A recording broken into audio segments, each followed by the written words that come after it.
Hi, my name's Ollie Bradley. Today I'm going to talk about determinism physics, or more specifically, Laplace's demon. So what is Laplace's demon? Well, let's cast our minds back to the early 19th century. Back then, physicists were very confident about the abilities of classical mechanics. Previous physicists, such as Newton, Galileo, Kepler and Hooke, had great success with classical physics. It's a generally shared opinion between physicists and philosophers that soon classical mechanics would be able to describe everything and answer all of humanity's questions.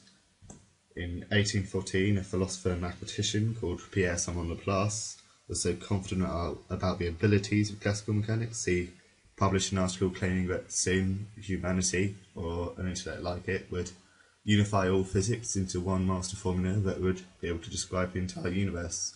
And if this intellect had the ability to collect all the data as to the position and forces acting upon every single object in the entire universe, it could then substitute this into the formula, and the entire history and future of the universe would be revealed.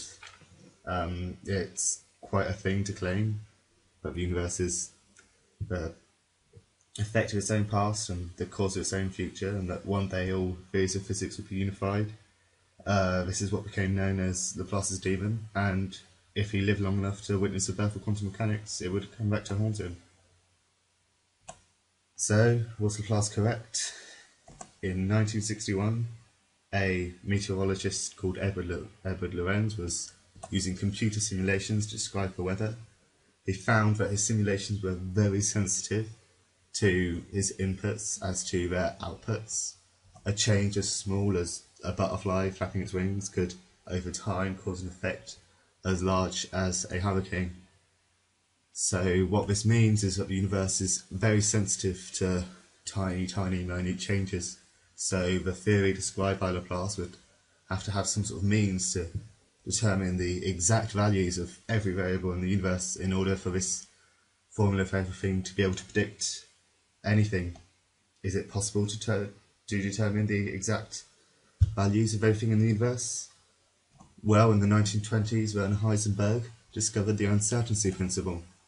The uncertainty principle is that for some quantities, such as position and momentum, the more precisely we know something such as position, the greater the uncertainty and momentum, and the product of the uncertainties of both of these things must be greater than or equal to Planck's constant over 4 pi.